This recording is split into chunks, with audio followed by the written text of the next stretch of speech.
भगवान बनना है और भगवान के बाजू में बैठना है। वो भगवान बनने की कला को आत्मसात करना, वो हैसियत भगवान बनने की अपने लाना है। और मंगलाचरण है कि तीर्थंकर बनना है तो समीचीन ज्ञान को पाना होगा, तीर्थंकर बनना है तो स्वयं को भी जानना होगा, तीर्थंकर बनना है तो जाने हुए को भी मानना होगा, तीर्थंकर बनना है तो ज्ञान से हित और अहित को समझना होगा, तीर्थंकर बनना है तो ज्ञान से स्व और पर का कल्याण भी हमारे अंदर आना लाना होगा हमें। और तीर्थंकर बनना है तो पढ़े हुए को मथना होगा, तीर्थंकर बनना है तो ज्ञान के अभिमान को हटाना होगा और तीर्थंकर बनना है तो ज्ञान को आधार मानना होगा। अपनी चर्चा अभिक्ष ज्ञान उपयोग पे चल रही है और ज्ञान की वो सतत चर्चा चलते हुए अपन ने वो महान रिद्धिधारी मुनि महामुनि राजों की व्याख्या अपन ने प्रारंभ करी है और उसमें लगभग 40 महामंत्रों का मैंने आप लोगों को बहुत अच्छे से अर्थ भी बताया,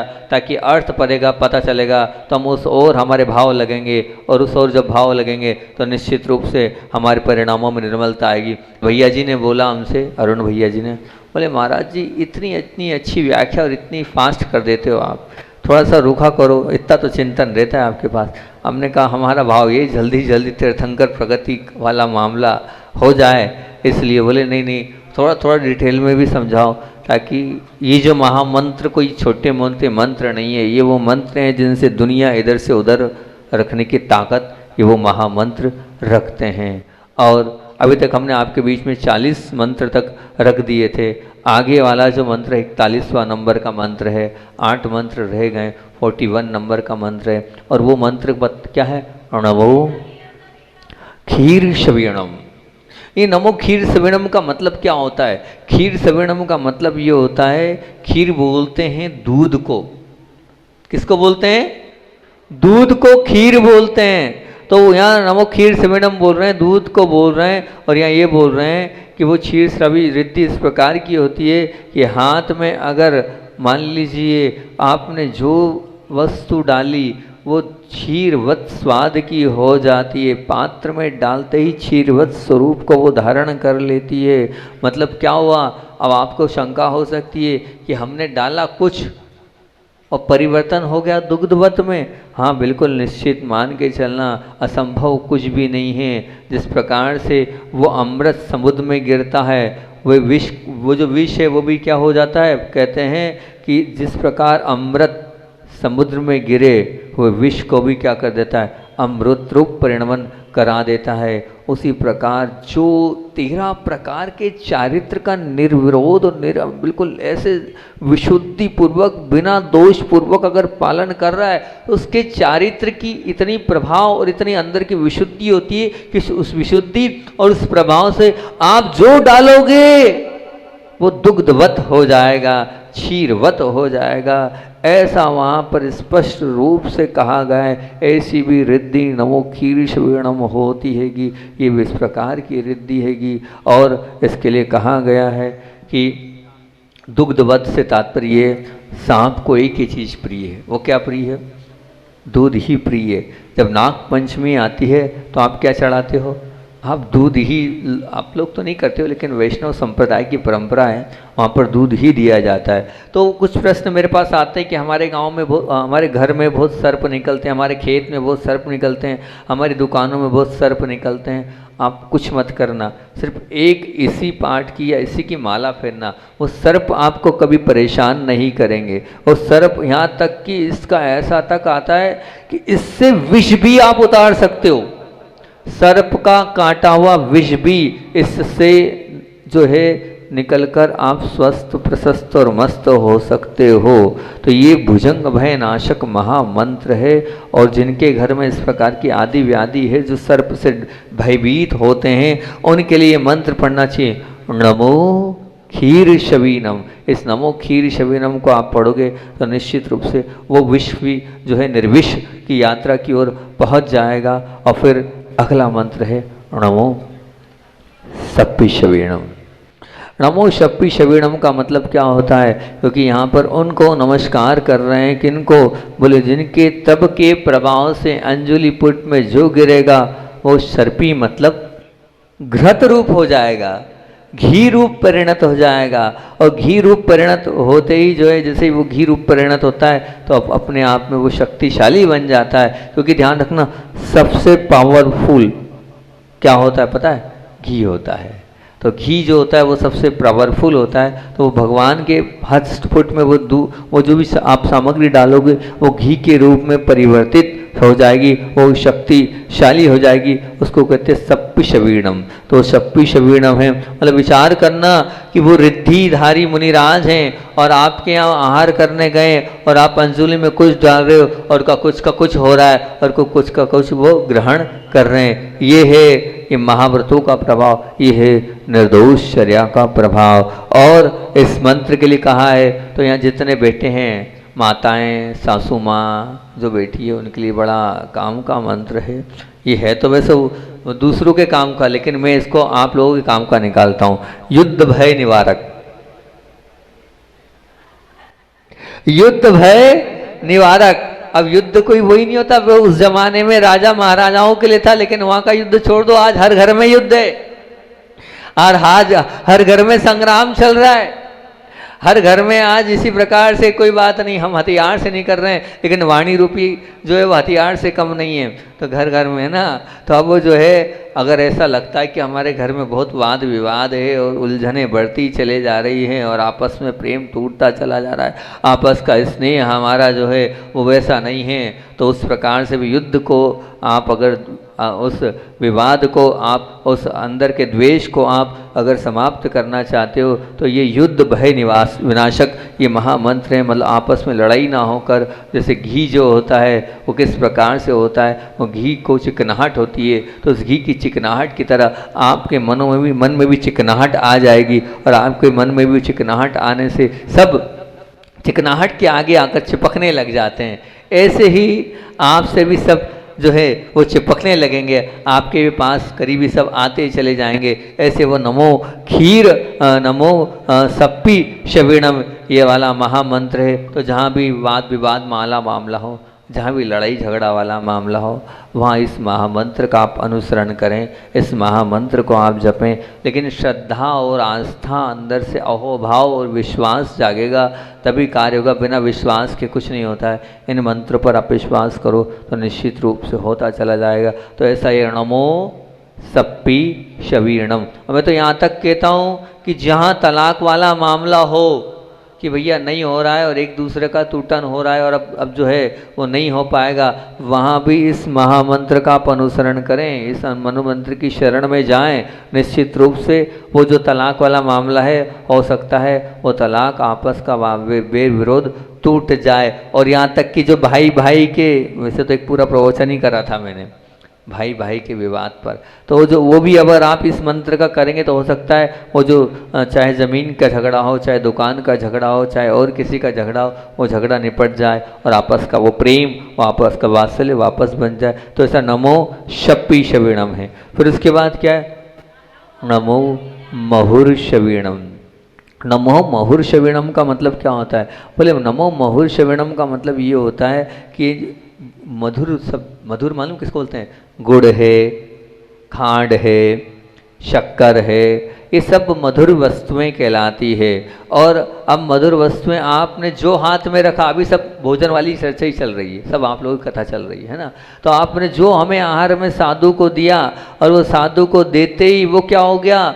बोले वो मीठा बन गया, वो मधुर। कड़वा भी दोगे तो मीठा बन जाएगा। इस प्रकार की वो रिद्धि होती है कि वो जब अंदर मुंह में स्वाद लेते हैं तो स्वाद में मिठास का अनुभव होता है। और मिठास का अनुभव मतलब कड़वेपन को भी मीठापन में बदलने की वो ताकत इस महारिद्धि में होती है, जिसको नमो महुर शवीणम कहा गया है। इस मधुरता को लेने वाला और जीवन को मधुर बनाने वाला ये होता है। तो इसका जो फलादेश कहा गया है कि नमो महुर शवीणम, मतलब मधुरता लाना है। मतलब मधुरता मतलब अपने जीवन में के अंदर प्रसन्नता लाने, अपने जीवन के प्रसन्नता लाने के लिए। और वो प्रसन्नता लाने के लिए क्या, तो जब मधुर आप खाते हो तो क्या होता है? आपका मन बड़ा, बोलो ना, चेहरे पे मुस्कुराहट आती है कि नहीं?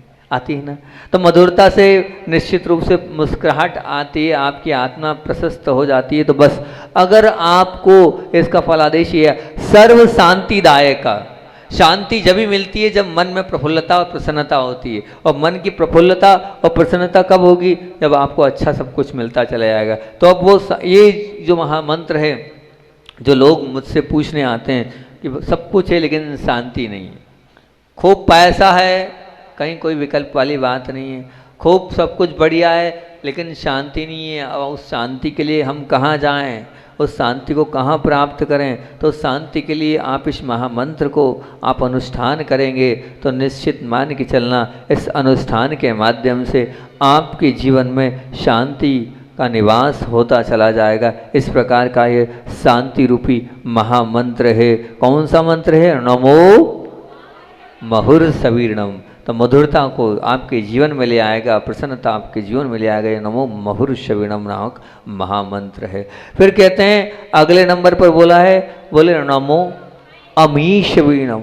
अमी मतलब होता अमृत। मतलब आपने जो डाला हाथ में, अभी चारों मंत्र ऐसे ही खाने पीने वाले हैं, आपने जो डाला वो अमृत का रूप धारण कर लेगा, अमृत के रूप में आ जाएगा। वो जो देवों को जो देव आहार होता है ना, उस प्रकार का ये अमृत होता है। इस प्रकार की वो महान रिद्धि। आश्चर्य तो होता है कि ऐसा कौन सा ये मेरिकल हो रहा है, ऐसा कौन सा जादू हो रहा है कि हम डाल तो रहे हैं रोटी और वो बन रही है अमृत, हम तो डाल रहे हैं दाल लेकिन वो अमृत। ये प्रभाव है इस शरीर को, जब वो स्पर्श करती है वो सामग्री स्पर्श करते ही उसमें परिवर्तन हो जाता है। ये कोई ऐसी मतलब मन से लिखी गई बात नहीं है, वास्तविकता में ऐसे महान रिद्धिधारी मुनिराज होते हैं जिनके हस्तपुट में जाते ही वो सामग्री अमृत का रूप धारण कर लेती है, अमृत में परिवर्तित हो जाती है। ऐसी वो नमो अमीशवीणम नामक महान रिद्धि है। क्या होता है? अमृत जहाँ होता है वो तो सब समस्याओं को समाप्त कर देता है। अब जब अमृत मिल गया तो किसी की क्या आवश्यकता है? किसी चीज़ की आवश्यकता है क्या?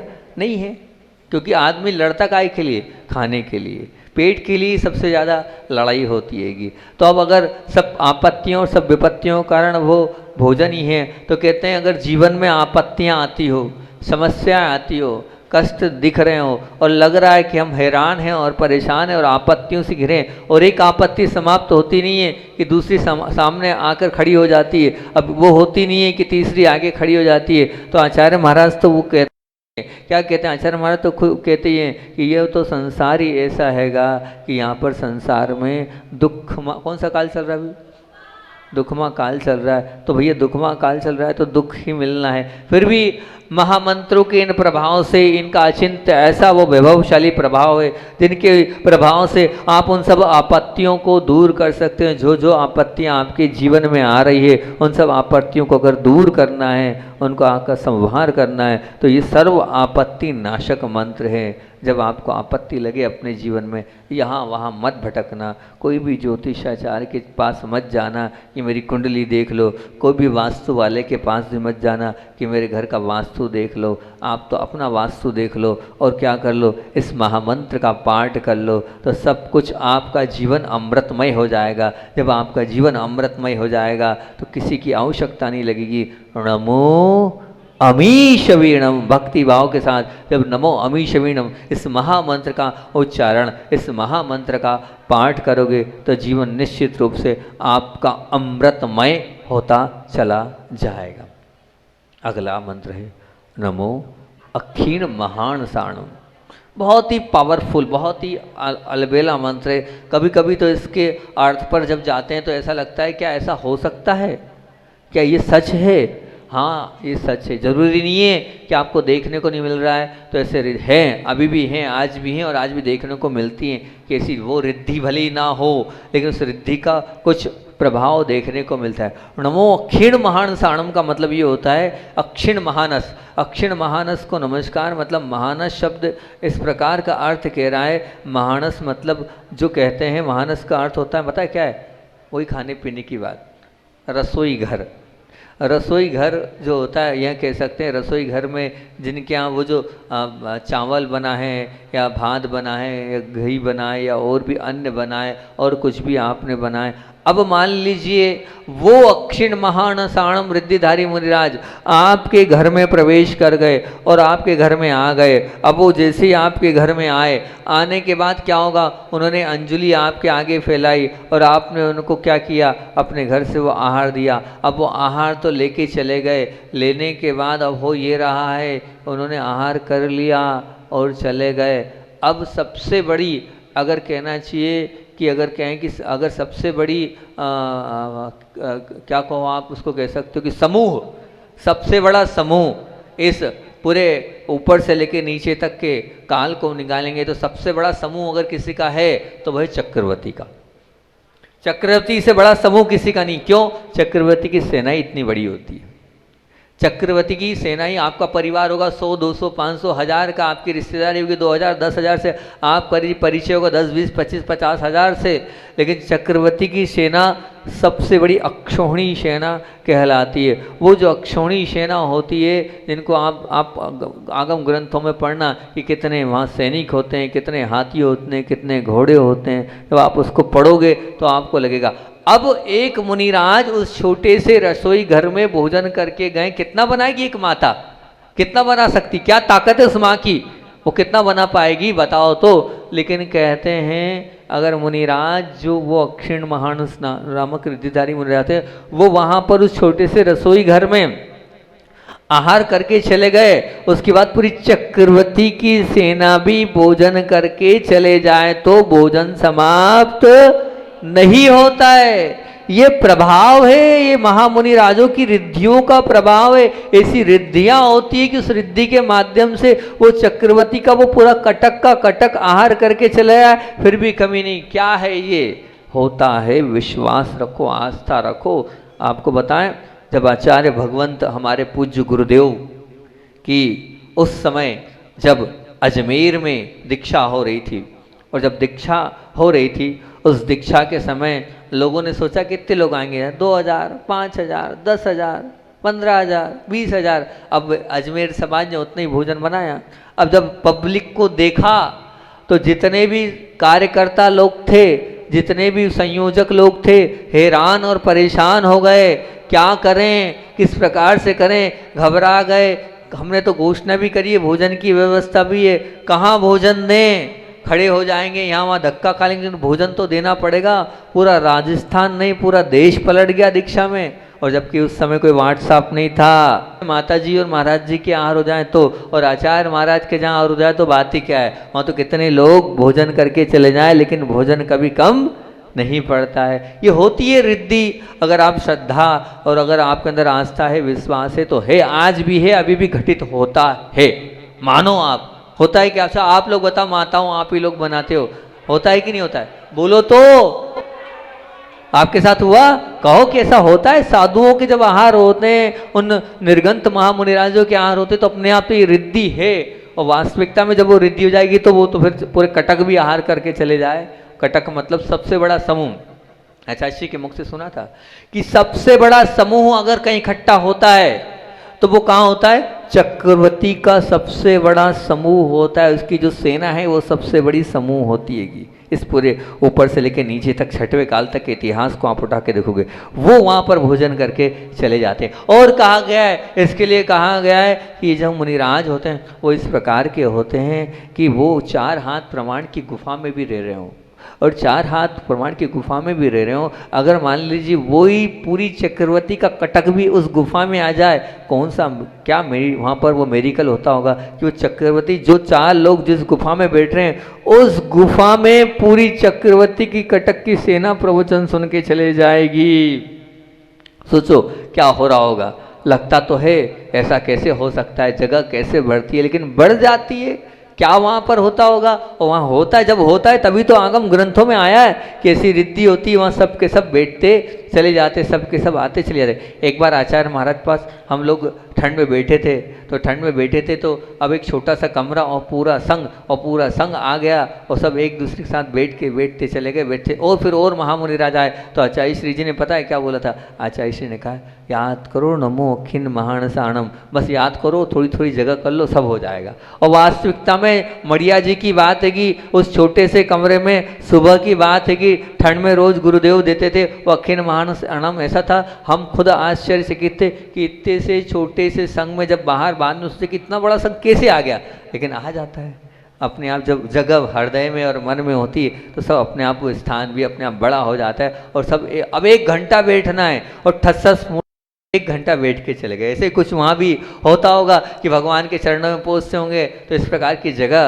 वहाँ बन जाती होगी। वो तो खैर हमने विजुअलाइज करके और ना देखा है तो बता सकते हैं, लेकिन लिखा है तो निश्चित रूप से होता तो होगा ही। अब ये नमो अखिन महान साणम जो महान रिद्धि है इसका क्या प्रभाव है, तो कहते हैं कि इससे तात्पर्य ये कैसे भी कैसा वो भक्तामर में कहा गया इस रिद्धि का, उद्भूत भीषण जलोदर भार भुगुना सोचाम दशाम भुगता युताशा। मतलब इस पाठ का इतना महत्व है, मैंने सुना है कैंसर जैसे रोग इससे दूर होते हैं, आप मानना। मतलब इस पाठ को पढ़ने से जो 45वां नंबर का पाठ है और ये जो 45वां नंबर का मंत्र है, इस 45वें नंबर मंत्र कैंसर डॉक्टर ने कह दिया आप ले जाओ वापस, ठीक नहीं हो सकता है, 5 महीने 6 महीने साल भर की उम्र बाकी है। आप ध्यान, इस महामंत्र के उच्चारण से, इस रिद्धि मंत्र का पाठन करने से वो कैंसर जैसे रोग भी दूर हुए हैं। कौन सा है? नमो अखिन महान साणम। बस इसका आप उच्चारण करो, इसका आप पाठ करो, इसका आप बार बार मनन करो, मंथन करो, तो निश्चित रूप से इस नमो अखिण महान साणम रिद्धि इस मंत्र से वो जो रोग है, वो जो शोक है, वो जो पीड़ा है, वो जो बाधा है, वो जो आपके शारीरिक कष्ट हैं वो दूर होते हैं। श्रद्धा और आस्था के साथ आप करोगे तो निश्चित आपको फर्क पड़ेगा। ये निश्चित रूप से इस महामंत्र को आप बहुत पावरफुल मानना, सामान्य मंत्र इस महामंत्र को मत मानना। क्यों अरुण भैया आप मानते हो कि नहीं? अरुण भैया के मुख से भी हमने सुना उद्भूत वाला पढ़ो और ये वाला रिद्धि मंत्र करो तो आपके सब रोग बाधा पीड़ाएं दूर हो जाएगी। एक महाराज जी के लिए बहुत जब परेशान थे तो हमने यही वाला श्लोक और यही मंत्र भेजा था और बाद में उनने कहा था महाराज जी आपने वो जो कहा था उससे हमें बहुत रिजल्ट मिला, इतने बड़े बड़े वैद्य डॉक्टर देख के चले गए लेकिन इतना आराम नहीं। जिस दिन से वो मंत्र पढ़ रहे हैं उस दिन से हमें बहुत रिलीफ है, बहुत आराम है। मानना पड़ेगा, श्रद्धा होनी चाहिए, आस्था होनी चाहिए, तो निश्चित रूप से पढ़ता चला जाएगा। आज प्रयास कर रहे हैं हम इसको पूरा खत्म करने का। 46वां नंबर, 46वां नंबर का क्या है? नमो वर्धमानाणम। नमो वर्धमानम यानी वर्धमान भगवान जिनको हमारा पहले तो कर आए थे, पुनः नमस्कार कर रहे हैं यहाँ पर। बिल्कुल कैसे?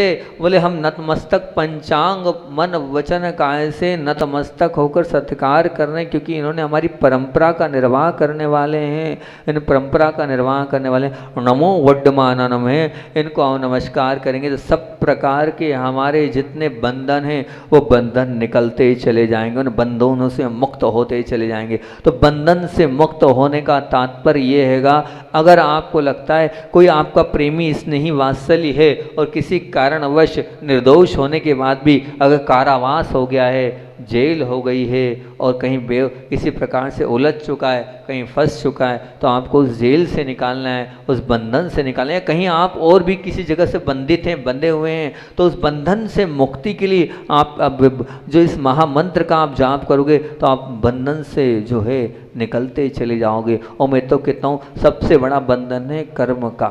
इस कर्म के बंधन से भी अगर आपको विमोचित होना है तो नमो वर्धमानाणम, इस नमो वर्धमानानम का आप जाप करोगे तो कारावास से भी मुक्त होगे और इस संसार रूपी कारावास जो बंधन से बंधे हो इससे भी आप निश्चित मान के चलना ऊपर उठते चले जाओगे। फिर उसके बाद है 47वां नंबर का, वो है नमो सिद्धाय धनानम। नमो सिद्धाय धनानम का तात्पर्य क्या है? नमो सिद्धाय का मतलब है लोक में जितने भी सिद्धायतन हैं, सिद्धों के जिनालय हैं, कहीं भी त्रिलोक में कहीं भी है, चाहे जहाँ नीचे हो चाहे यहाँ हो, चाहे कृत्रिम हो चाहे अकृत्रिम हो, उन सब सिद्धायतनों को नमस्कार हो। और सिद्धायतन तो ठीक ही ठीक है, लेकिन और क्या है? और तो और जहाँ से भगवान मुक्त हुए, जो पावापुरी हो, चाहे वो आपका कहाँ हो तो बोले शिखर जी हो, चाहे वो गिरनार जी हो, चाहे वो चंपापुरी हो, उन सब निषिद्धिका स्थान को भी हमारा नमस्कार हो। और जहाँ पर वो सिद्धालय में विराजमान है उस सिद्धालय को भी नमस्कार हो। तो नमो सिद्धाय धायदनानम में समस्त सिद्ध स्थान, सिद्ध भगवान और जहाँ सिद्ध विराजमान है उन सबको नमन हो जाता है। ऐसा यह नमो सिद्धायदनानम महामंत्र इसको कहते हैं। एक इनके लिए बोले जिनको लगता है कि ये सिद्ध भगवान को आप कवच के रूप में मानना, सिद्ध भगवान को आप रक्षा के रूप में मानना, ये सिद्ध भगवान का आप स्मरण करोगे तो क्या आपकी रक्षा हो जाएगी। आपको लगता है मेरा वाद विवाद है और मैं निकल रहा हूँ तो मैं निकल रहा हूँ और कोई मेरे लिए कोई अस्त्र शस्त्र का कोई प्रयोग नहीं करे तो किसी प्रकार का घात विघात मेरे लिए नहीं हो। उस घात और विघात से बचने के लिए आपको इस महामंत्र का जाप करना चाहिए। नमो सिद्धायदनानम। बॉडीगार्ड रखने की जरूरत नहीं है, ये महामंत्र आपका बॉडीगार्ड है, रक्षा सूत्र है। आपको क्या लगता है कि मुझे कहीं रक्षित करना है, अपने स्थान को बांधना है, अपने स्थान को अभिमंत्रित करना है तो आप इस नमो सिद्धायदनानम को आप जपना। आपका ये आप जपते चलेंगे, आपका बाल भी बांका नहीं होगा। अगर सामने से बंदूक भी कोई चला रहा है तो बंदूक भी वो जो गोली और फूल के रूप में परिवर्तित हो जाएगी। कोई तलवार भी चला रहा है तो माला के रूप में बदल जाएगी। ये इतना प्रभावकारी महामंत्र है कि तलवार को भी माला बना देगी और बंदूक की गोली भी फूल के रूप में आपके लिए आके लग के चले जाएगी, लेकिन आपके शरीर को कोई पीड़ा, कोई कष्ट, कोई बाधा नहीं होगी। ऐसा यह नमो सिद्धायदनानम मंत्र है। अंतिम मंत्र और आपके बीच में रख देता हूँ। वह अंतिम मंत्र क्या है तो कहते हैं अंतिम नमो भय भयदो महदी महावीर वड्डमान बुद्धि चेरी नमोत्तुदे नमोत्तुदे नमोत्तुदे। कह रहे हैं वो ऋषि, वो बुद्ध, वो वर्धमान, वो महावीर, वो महाअतिवीर, उन जिनेन्द्र भगवान को जो मति ज्ञान, शुद्ध ज्ञान, अवधि ज्ञान, मन पर ज्ञान, केवल ज्ञान के धारक हैं, उन महान विभूति धारक ऋषि राज को हमारा नमस्कार हो, जो सब प्रकार की रिद्धियों के धारक हैं, वो जो हे उपादेय को जानने वाले और हमारे लिए रास्ते को दिखाने वाले वो महान महावीर भगवान हैं। कहते हैं अंत में कह दिया है कि ये क्या है, बोले अंतिम मंत्र को पढ़ो। सर्व सिद्धिदायक, कोई सिद्धि नहीं बची इस संसार की, सब प्रकार की प्रसिद्धि को दिलाने वाला ये सिद्धिदायक मंत्र है। ऐसा यह मंत्र है जिसके जाप से, जिसके अनुष्ठान से आप समस्त प्रकार की सिद्धि को प्राप्त करोगे। ऐसा वो मंत्र, ऐसे 48 महामंत्रों का मैंने आप लोगों के सामने वाचन किया। 48 महामंत्रों को मैंने आपके सामने बताया है। श्रद्धा और आस्था के साथ इन 48 महामंत्रों को आपको जपना है, जिससे आपके जीवन में उत्कृष्टता और महानता आती चले जाए। और साथ साथ में रोज प्रतिदिन सुबह अगर आप इसका पाठ कर लोगे तो और आनंद आ जाएगा। रात में भी अगर अपने घर में आप इसका पाठ कर लोगे तो और आनंद आ जाएगा। कल थोड़ा सा इसके विषय में और बताकर आगे का प्रवचन में कर लूंगा। बोधि समाधि परिणाम शुद्धि आत्मोपलब्धि शिव शोक की सिद्धि चिंता बड़ी चिंतित वजदाने ताम बंद मानस्य ममास्तु देवी।